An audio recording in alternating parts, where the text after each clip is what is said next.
So today I'm going to go over macros, how to count your macros, how to track your macros, and I will also tell you about my experience this last week with tracking my macros pretty intensely. First, what are macros? Also referred to as flexible dieting, or if it fits your macros. What macros are, they are your macronutrient food groups, and these are your protein, your carbs, and your fats. And they're called macronutrients because you need each of these food groups in large quantities. I'm gonna warn you, there's gonna be a lot of math going on in this YouTube video. So the first step to calculating your macros is to find out how many calories a day you need. And there are a few different ways that you can come up with this number. I'm sure if you've looked into setting your portions, you have found a million calculators online that give you all sorts of different numbers. The reason for this, first and foremost, is because there are a lot of different approaches.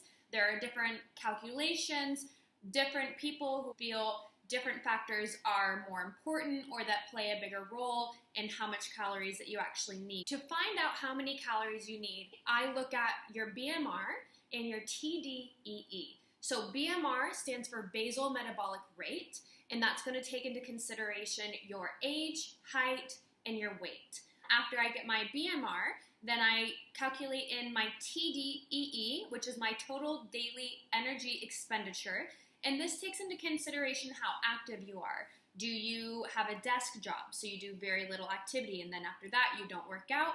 Do you go to the gym 1 to 3 times a week, 3 to 5 times a week? Are you a professional athlete? All of these different levels are going to play a really big role in how many calories you need. It's a common idea that if you work out, you don't need to eat more, but it's the complete other way around. The more you work out, the more food that you need. Yes, you do need to create a caloric deficit, which I'm going to get into more, but you still need to eat enough food to sustain your body, for your body to be able to function properly, to have energy, and even to burn calories efficiently. So if you're working out and you're eating too little, you're not doing your body any favors, and that's going to probably result in your body holding on to more fat instead of burning fat. After you have your BMR and your TDEE, that's going to give you how many calories you need to maintain your current weight. Now this is where it gets into a bit more specifics of what your goals are. So say that you want to lose weight, this means that you need to create a caloric deficit. So that means that you need to reduce your caloric intake by, the recommended amount is 500 calories a day. If you want to gain weight, you would need to increase your caloric intake. That would be creating a caloric surplus by 500. So this would be for the men who want to bulk or gain muscle, gain weight. Also the women who might have trouble gaining weight and need to eat more food to counteract their fast metabolism. You can decide what your goals are. I would not recommend creating a caloric deficit of more than 500 because this can get to the point where you're not properly fueling and nourishing your body. Of course, this does vary depending on the person, but it's only in extreme cases of more like obesity where it's safe to reduce your calories by more than 500. Even then, I would never reduce your calories by more than 800. That would be at the absolute most. Okay, are you guys ready for the math? I'm sorry if you guys don't like math, but I'm going to give you a lot of math in this video. I'll try to put all the calculations somewhere around me so that you can follow along. You might want to get out a piece of paper and a pen as well. Let's say, for example, that after calculating your BMR, your TDEE, and creating a caloric deficit, that you need 1,800 calories a day. This is where you have to decide what ratio of macros that you want. The ratio would be something like having 40% protein, 40% carbs, 20% fats. Or it could be having 30% protein, 40% carbs, 30% fats. This ratio is different for every person. A lot of this is trial and error, and I think that will freak some people out because they want to be told this is what you should have. See what your goals are, what is helping you have the most energy. And when I say trial and error, I don't mean follow this ratio for 1 week and see if you lose 10 pounds. That's not realistic, and anything that makes you lose that much weight in 1 week is just gonna come right back, and that's not helping you create healthy habits for the long run. So that's not what I mean. It's not necessarily about what's gonna help you lose weight the quickest. It's mostly about your energy levels. How do you feel? Do you feel sluggish through the day? Do you need to increase your carbs? Do you need to decrease your protein? Back to the calculations. Let's go with a ratio of 30% protein, 40% carbs, and 30% fat. So make sure that your percentages come up to 100%. This is where it's going to get a little confusing. What you do with this information is you need to take your calories and convert them into grams for each of the macronutrient food groups. So if you need 30% of your calories to come from protein, and we're working with 1800 calories for example, that means you need 540 calories from protein. So you divide that by 4.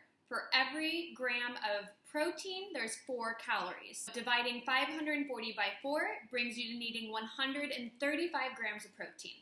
Now for carbs, if you need 40% of your calories to come from carbs, and we're working with 1800 calories, that brings you to needing 720 of your calories from carbs. Divide that by 4. For every gram of carbs, there's 4 calories. So 720 divided by 4 brings you to needing 180 grams of carbs. Now for fats. Fats is a bit different. You don't divide it by 4, you divide it by 9. For every gram of fats, there's 9 calories. If you need 30% of your calories to come from fats, 30% brings you to needing 540 calories from fats, and then you divide that by 9, which brings you to 60 grams of fats is what you would need. So you take all of the gram recommendations that you need. So from protein, you need 135 grams, from carbs, 180 grams, and from fat, 60 grams. From here, a lot of people ask, okay, so how do I know how much of each macronutrient food group my meal has? This is where I personally use MyFitnessPal. So this is a website that will allow you to enter in all of your portions, the exact brand. I like MyFitnessPal because it seems to have every single brand imaginable. This will tell you how much of each macronutrient food group that food item has, and then for your entire meal, if you're hitting your macro ratios, I try to make sure that all of my meals have about the ratio that I need. That way at the end of the day, I don't need to compensate on any one macronutrient food group over the other.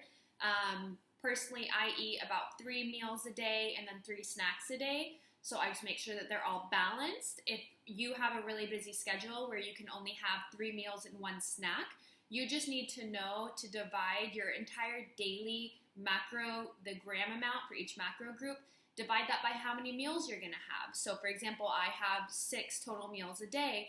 I would divide 135 grams protein by 6. I need to make sure that I have that amount in each of my meals. I would need, for example, 180 grams carbs. I divide that by 6, and I need to make sure in each of my 6 meals I have that amount of carbs. Then I need 60 grams fats, divide that by 6. In this case, it's easy. You need 10 grams of fats in each meal. So this is what's going to help you stay on track with your macros. And this is where I'm going to get into a bit of my personal opinion.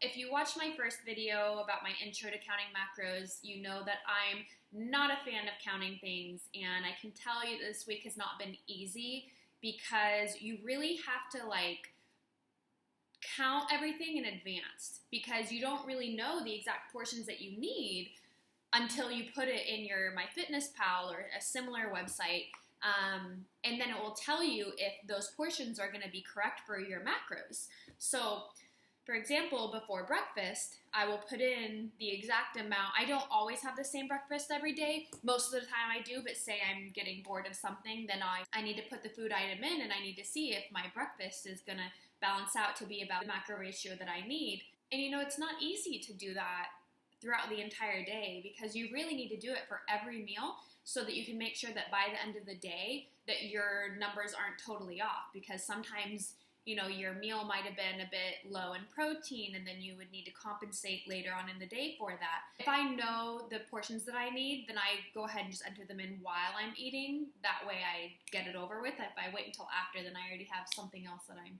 running off to do. If you don't know the portions that you need to enter them in before the meal. And then that's going to tell you if you hit the exact macros for that meal, if you need to have more fat, something like that. This video's already gotten a bit long, so I'm just going to tell you guys a little snippet about how I'm feeling with counting macros.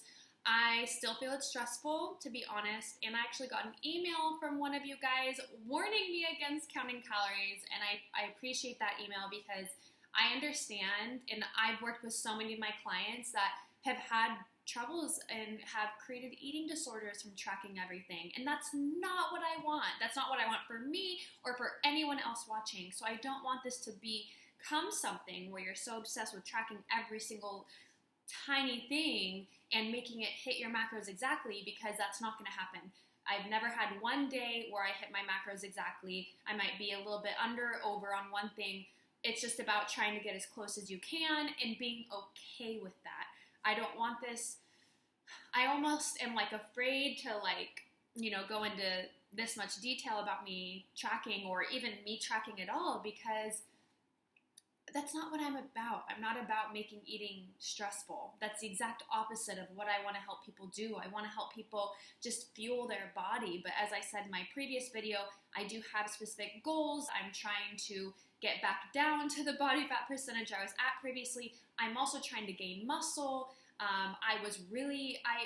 The real main driver in all of this new tracking my macros journey, is because I realized that I was eating virtually zero fats. And I thought I was. And I think it's just that over time I got complacent with checking the food groups that I was eating. I was always really good on my protein, my carbs, but fats for some reason were really hard for me to hit. And I just stopped paying attention. And I realized that if I need like 60 grams of fats a day and I was eating like 10 grams, that is not good. Fats are very important.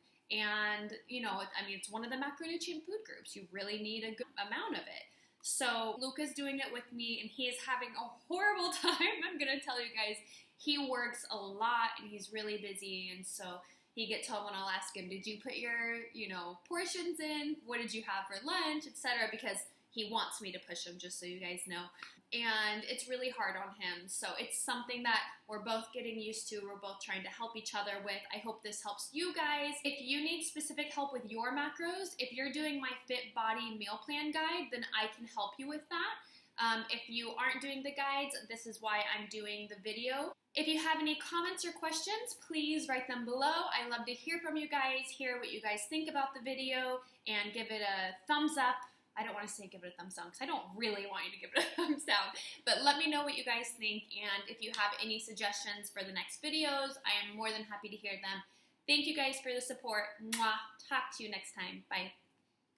You lose fat from your overall body, including from your breasts. And since breasts are thigh slimming exercises, actually they're not really going to do anything for you, unfortunately.